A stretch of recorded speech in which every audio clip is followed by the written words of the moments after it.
Hi there, welcome to today's video.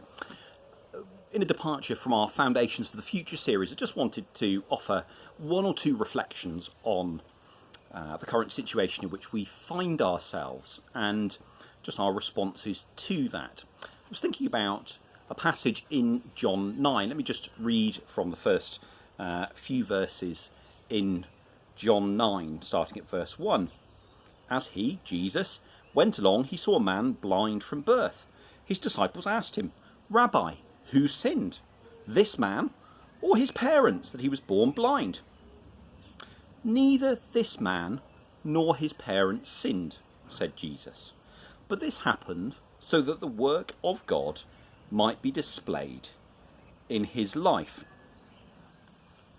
It's that interesting story.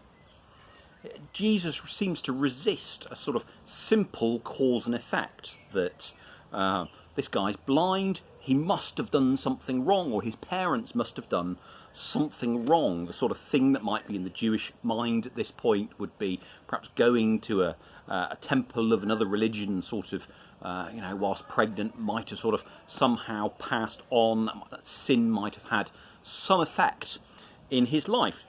And Jesus doesn't reject a link on occasions from sin to consequence, but actually does seem to resist a sort of a generalisation of it, where we can simply draw a simple connection between one thing and another. And indeed, he says, well, neither. If you're looking for someone to blame, there isn't someone to blame. The parents didn't sin. It wasn't this man who sinned, but rather this situation happened so that God could display his glory in this guy's life. And Jesus goes on to heal this man, and it's a powerful picture as we read it in context and we read on of how everyone is spiritually blind, and that Jesus comes to remove that spiritual blindness, that he is the light of the world. But also, as we consider this, we might be wondering, well, where did this COVID-19 come from? Who's to blame? And I've heard differing views. Christians who honestly believe that it arose out of, God didn't send it, and others who believe that God did. I don't know the answer. But what this passage tells us is, regardless of the cause, God is in the business of working out all things for his glory and for his purposes. And as we read on in the New Testament, in Romans 8, we've got some very familiar verses in Romans 8:28, which says these words, "And we know that in all things God works for the good of those who love him." So in all things, God works for the good of those who love him. No matter what circumstances we walk through, no matter whether our sin has caused our circumstances or not, God is working out all things for us. And whether we're struggling with lockdown, whether we're quite enjoying the break from, whether it be from work or from contact with people if you're an introvert or whatever it is, or whether we're finding it really hard homeschooling kids and all that, or being on our own, actually God is in the business of working out all things for our good. He's working out his purposes in the earth.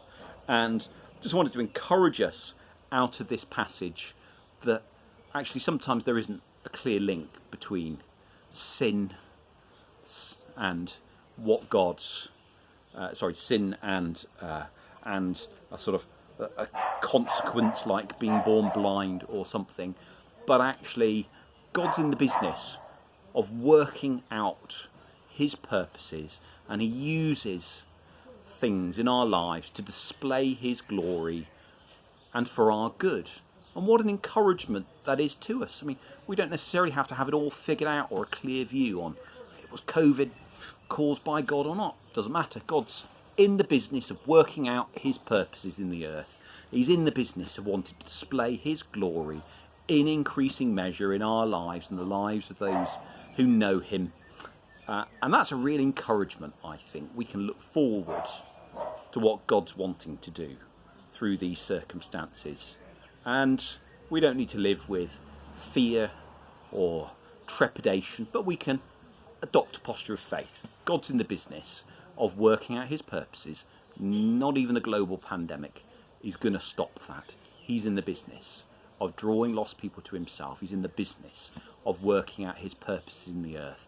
And that includes you and I. None of our circumstances can be an obstacle to that. Thank you for listening. God bless you. See you soon.